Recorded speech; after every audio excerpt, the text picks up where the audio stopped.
नमस्कार, आदाब, सत श्री अकाल, वेरी गुड मॉर्निंग दोस्तों। कोई भी कलाकार महान तब बनता है, पहले तो उसके कार्यों में, उसके कामों में एक एकरूपता हो, एक कंसिस्टेंसी हो।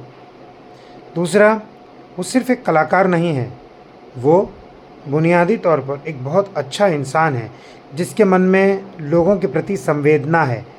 हम अंग्रेज़ी में कहते हैं कंपैशन। जिसके मन में साहस है अपनी बात सही तरह से रखने की, धर्म और जाति से ऊपर उठकर लोगों का मनोरंजन करने की, लोगों के दिलों तक पहुंचने की और उस पर राज करने की। और उसमें एक लगन है, एक आत्मविश्वास है और अपने हुनर पर पूरा एतमाद है। तो ऐसे व्यक्ति का महान बनना तय होता है। ये मेरी व्यक्तिगत राय है और मुझे लगता है कि मोहम्मद रफ़ी साहब के ऊपर ये सारी बातें बिल्कुल एप्ट हैं, क्योंकि वो ना केवल एक बहुत अच्छे कलाकार रहे, उसके साथ साथ उनका व्यक्तित्व आप देख लीजिए, औरों के प्रति संवेदना, चाहे वह म्यूज़िक डायरेक्टर हो, चाहे प्रोड्यूसर हो, चाहे लिरिसिस्ट हो, या समाज के ऐसे तबके के लोग जिनको मदद नहीं मिली है, उनको फाइनेंशियल मदद ऑफ़र करना, पर अपनी इन छोटी छोटी चीज़ों को गुप्त रखना, लोगों के पास ज़ाहिर नहीं करना। कुछ ऐसी बातें हैं रफ़ी साहब की जो उन्हें केवल एक कलाकार ही नहीं, एक बड़ा इंसान बनाती। सबसे बड़ी बात, हम बोलते हैं कि जो लदा हुआ पेड़ होता है, फलों से लदा हुआ, वो झुका हुआ होता है। ऐसे ही रफ़ी साहब जितने बड़े कलाकार थे, उतने ही विनम्र, उतने ही शील, उतने ही शांत और नम्र स्वभाव के व्यक्ति थे। उन्होंने कभी किसी की निंदा नहीं की और ना कभी किसी की निंदा सुनी।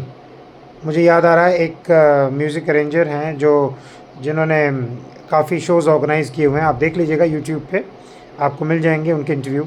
उन्होंने बोला भी है ये बात कि बैक स्टेज कोई गा रहा है स्टेज पर, बैक स्टेज उसकी और कुछ और सिंगर्स की रफ़ी साहब के सामने निंदा कर रहा है कोई, तो बिल्कुल ही उसको बीच में रोक देंगे और बोलेंगे नहीं, बहुत अच्छा गाता है।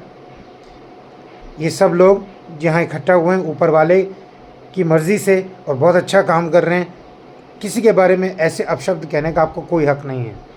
तो ये है रफ़ी साहब, उजली शख्सियत के मालिक, सबके लिए संवेदना, कंपैशन और साहस के साथ अपना काम करना।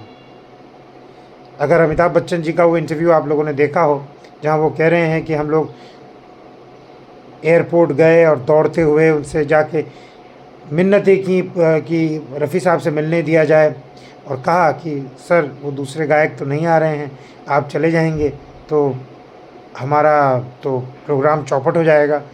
वो आने वाले थे, वो नहीं आ रहे, अब हम क्या करें। वो उन्होंने कुछ नहीं बोला, अपना बैग उठाया और उनके साथ चल दिए। तो ये व्यक्ति का बड़प्पन, कोई टैंट्रम्स नहीं, कुछ नहीं, सामने वाले की मजबूरी समझो और उसके साथ जाके कार्यक्रम को पूरा करो।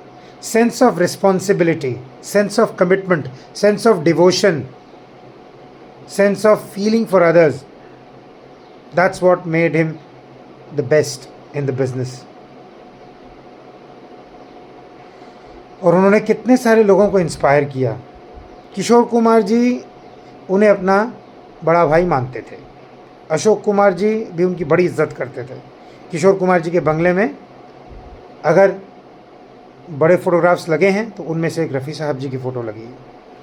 तो इंसान का केवल कलाकार होना ही पर्याप्त नहीं, एक बुनियादी तौर पर एक अच्छा इंसान होना बेहद ज़रूरी है। और ये सब रफ़ी साहब के साथ बिल्कुल मैच करता है, उनकी शख्सियत के साथ बिल्कुल मैच करता है। शाहिद रफ़ी साहब ने भी एक बार ज़िक्र किया था कि अब्बा कहते थे कि हमेशा नज़रें झुका कर बात करो, विनम्र रहो, कोई भी अहंकार तुम्हारे अंदर नहीं आना चाहिए।